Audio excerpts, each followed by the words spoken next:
আসসালামু আলাইকুম। আজকে আমি আপনাদের সাথে দুই কালার কাপড় দিয়ে এই সুন্দর একটি ফ্রক তৈরি করেছি। পুরো ফ্রকটা কাটিং এবং সেলাই আমরা শুরু করছি। এখানে আমি 4 পিস কাপড় নিয়েছি। 4 পিস কাপড়কে আমি আগে থেকে বডি মেজারমেন্ট অনুযায়ী ভাঁজ দিয়ে রেখেছি। 4টা ভাঁজ করার পর জামার যে লেন্থ সেটা নিচ্ছি আমরা উপরেরটা 16 ইঞ্চি এবং বডি মেজারমেন্ট নিচ্ছি আমরা এখানে 5.5 ইঞ্চি পরিমাণ। গলার জন্য নিচ্ছি আমরা এখানে 2 ইঞ্চি পরিমাণ। কাঁধের জন্য নিচ্ছি আমরা এখানে 3 ইঞ্চি পরিমাণ। হাতার যে আরমোল নিচ্ছি আমরা এখানে 5 ইঞ্চি পরিমাণ। বডির জন্য নিচ্ছি 5.5 ইঞ্চি এবং মাজার দিকে নিচ্ছি আমরা 6 ইঞ্চি পরিমাণ। 1 ইঞ্চি নিব আমরা সেলাইয়ের এক্সট্রা মার্জিন। এখন আমি বডি মেজারমেন্ট থেকে কর্নার পর্যন্ত মিলিয়ে দিয়েছি। তারপর নিচ থেকে আমি রাউন্ড করে দিয়েছি। গলার জন্য নিচ্ছি আমরা 4 ইঞ্চি। ব্যাক পার্টের গলার জন্য নিব আমরা 1 ইঞ্চি পরিমাণ, যেটা আমাদের গলাটা খুবই সিম্পলভাবে হবে। এখন প্রত্যেকটা দাগ অনুযায়ী আমি কাটিং করে নিয়েছি, শুধু বডি মেজারমেন্ট আমরা 1 ইঞ্চি বাড়িয়ে নিয়েছি। নিচের রাউন্ডগুলো এখন আমরা কাটিং করে দিব, তারপর কিন্তু আমরা ভালোভাবে আবার ফিনিশিং দিয়ে নিব। এখন শুধু কাটিং করার সময় একটু রাউন্ডগুলো কাটিং করে নিয়েছি। এই ভাঁজটাকে আমরা আবার একটু ভাঁজ দেওয়ার পর আবার এক্সট্রা ফেব্রিকগুলো আবার রাউন্ড দিয়ে নিচ্ছি। কাপড়ের ফিনিশিংটা সবসময় মাথায় রাখবেন, ফিনিশিংটা যাতে একদম ভালো হয়। এখন নিচের যে লেয়ারটা সেটাতে আমরা ডিজাইন করার জন্য বা কুচি দেওয়ার জন্য এখানে এক্সট্রা ফেব্রিক্সগুলো কাটিং করে নিব। এখানে 5 ইঞ্চি পরিমাণের আমি কাপড় নিচ্ছি। এটা কিন্তু আমরা ব্যাক পার্টে এবং ফ্রন্ট পার্টে দুইটা জামার অংশতেই ব্যবহার করব, সামনে পিছনের অংশতে। আমি এখানে 3টা পার্ট কাটিং করে নিব। 3টা পার্ট কাটিং করার কারণ হচ্ছে আমাদের যে নিচের ঘেরা কুচিটা বেশি হবে। আপনাদেরকে ভিডিওতে আমি 2টা পার্ট কাটিং করে দেখিয়ে দিচ্ছি। আমরা অফ ক্যামেরায় 3টে পার্ট কাটিং করে নিব।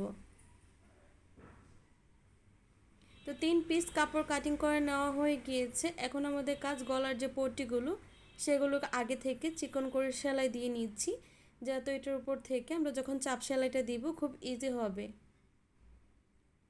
জামার ভাঁজ দিকে এখন আমরা যে পট্টিটা গলার পট্টিটাকে রাখবো, রেখে চারো সাইড থেকে ঘুরিয়ে সেলাই করে নিব। পট্টিটা ঘুরিয়ে সেলাই করার সময় অবশ্যই খেয়াল রাখবেন কাপড় রাউন্ডগুলোতে আমরা কাটিং দেব, কিন্তু সেলাইয়ের অংশতে কোনো কাটিং দিব না। সেলাই করার পর কাটিং দেওয়া শেষ হয়ে গেলে আমরা হাতের সাহায্যে পট্টিটাকে উল্টে নিব। উল্টানোর পর যে উল্টানো অংশ থেকে আমরা কাপড়টার উপর থেকে সেলাই দিয়ে নিব।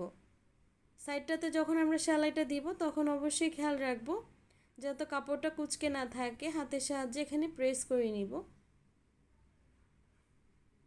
গলা পট্টিটা লাগানো শেষে আমরা এখন নিচের ঘের অংশের জন্য পাটগুলোকে জয়েনিং করে নিচ্ছি। জয়েনিং করার পর আমরা হাতের সাহায্যে এখানে যে প্লেটসগুলো বা জোড়াগুলো সেগুলোকে প্রেস করে নিচ্ছি। এক সাইড থেকে যে কোনো এক সাইড আমরা কিন্তু চিকন করে ভাঁজ দিয়ে সেলাইটা করে নিব। এই সেলাইটা দেওয়ার সময় অবশ্যই 2 হাত ব্যবহার করবেন। এক সাইড থেকে কাপড়টা ভাঁজ দিলে আরেক সাইড থেকে সমান করে টান দিতে পারবেন। এক সাইড থেকে যেহেতু আমরা সেলাই করে নিয়েছি, আরেক সাইডে কুচিটা দিয়ে নিব। এই কুচিটা দেওয়ার কারণ হচ্ছে আগে থেকে কুচিটা দিয়ে দিলে আপনার যে এক্সট্রা ফেব্রিক্স বা কুচিটা বাড়তি কাপড় থাকলে তখন কেটে এটা আমরা আলগাভাবে রেখে দিতে পারবো কাপড়টাকে। আমি পুরো কাপড়টাতে কুচিটা দিয়ে নিয়েছি। আর জামার যেহেতু নিচের পার্টটাতে বা উপরের যে কাপড়টা সেটাতে যেহেতু আমরা রাউন্ড দিয়েছি, তো সেই জন্য এখন ঘুরিয়ে রাউন্ডগুলোতে সেলাই দিয়ে নিব। আমি কিন্তু একদম বড় যে রাউন্ড সেগুলো দেইনি, একদম সিম্পলভাবে রাউন্ডটা দিয়েছি। সামনে থেকে একদম সুন্দরভাবে বোঝা যায়, জানি না আপনার ক্যামেরাতে কতটা বুঝতে পারছেন। এই রাউন্ডগুলো কমপ্লিট করার পর আমাদের কিন্তু যে ব্যাক পার্টের পার্টটাও কিন্তু সেমভাবে করে নিতে হবে। এক্সট্রা কাপড়গুলো আমরা কাটিং করে রেখেছি। এখন রাউন্ডের যে কর্নারগুলোতে আমরা ছোট্ট করে কাট দিয়ে নিচ্ছি, যাতে এটা আমরা উল্টিয়ে যখন উপর থেকে চাপ সেলাই দিব তখন ফিনিশিংটা ভালো আসবে। এখন প্রত্যেকটা রাউন্ডে কিন্তু আমরা উপর থেকে একটু চাপ সেলাই দিয়ে দিব।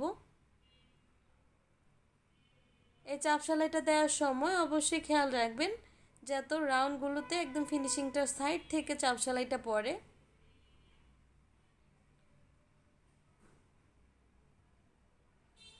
তো রাউন্ডগুলোতে আমাদের সেলাই দেওয়া কমপ্লিট হয়ে গিয়েছে। এখন আমরা ব্যাক পার্টটাও সেলাই করে নিয়েছি।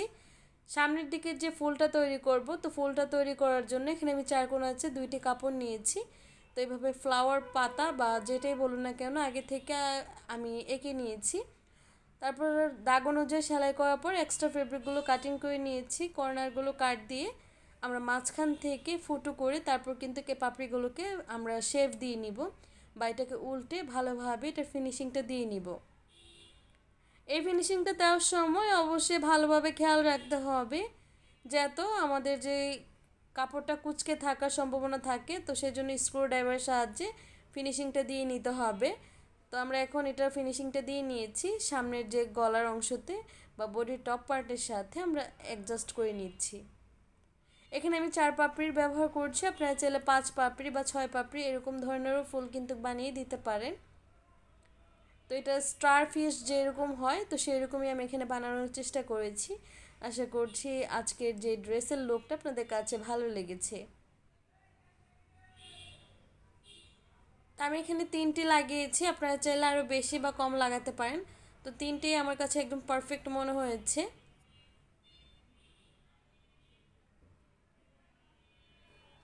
তো এক্সট্রা সুতাগুলো আমরা কাটিং করে নিচ্ছি যাতে জামাটাতে ফিনিশিংটা আরও ভালো আসে।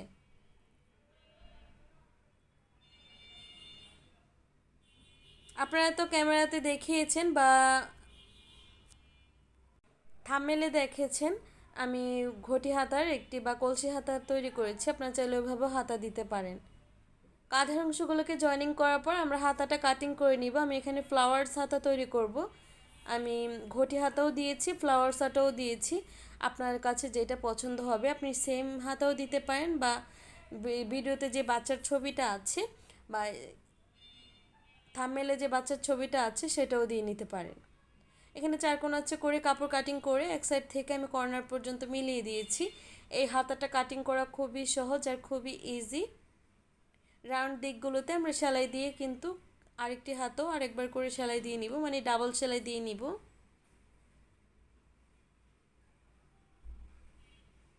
হাতাগুলো সেলাই করা খুবই ইজি আর খুব সহজ। আপনারা অবশ্যই, আমি বারবার করে বলছি, আপনারা চাইলে কিন্তু এই হাতাটাও দিতে পারেন। যখন কাঁধের দিক থেকে একদম ফ্লাওয়ার্স টাইপের উঁচু হয়ে থাকবে তখন ভাল লাগবে। দুইটা হাতাই খুবই সুন্দর আর খুবই আনকমন। হাতাগুলো আমাদের সেলাই করা হয়ে গিয়েছে। এখন আমাদের কাজ আর্মল সাইড থেকে কিছুটা অংশ বাদ রেখে তারপর কাঁধের অংশের দিকে এসে আমরা যে প্লেটস বা কুচিগুলো সেগুলো অ্যাটাচড করে দিব। অ্যাটাচড করার পর আমরা আর্মল সাইডে আবার কিছুটা অংশ কুচি দেইনি। তো এভাবে সেলাই করার পর উপর থেকে আমরা একটি চাপ সেলাই দিয়ে দিচ্ছি। সেমভাবে 2টি হাতা তৈরি করার পর বডি মেজারমেন্ট অনুযায়ী আমরা এখানে সেলাই দিয়ে নিব। বডি মেজারমেন্ট সেলাই দেওয়ার সময় দামনের পোর্শনে এসে অবশ্যই ঘুরিয়ে আরেকটি সেলাই দিয়ে দিচ্ছি। সেমভাবে আমি আরেকটি সাইডের যে বডির অংশ সেগুলোতেও সেলাই দিয়ে নিচ্ছি। আপনাদের কাছে একটি রিকোয়েস্ট থাকবে, আজকের ভিডিওটি যদি আপনাদের কাছে ভালো লেগে থাকে ভিডিওটিতে like, comment, share and subscribe করতে ভুলবেন না। আর আজকের এই বেবি ফ্রকটি আপনার কাছে কেমন লাগলো সেটাও জানিয়ে দিবেন। আর কোন ধরনের ভিডিও দেখতে চান সেটাও আমাকে জানাতে ভুলবেন না। আজকের মতো বিদায় নিব। সবাই ভালো থাকবেন, সুস্থ থাকবেন।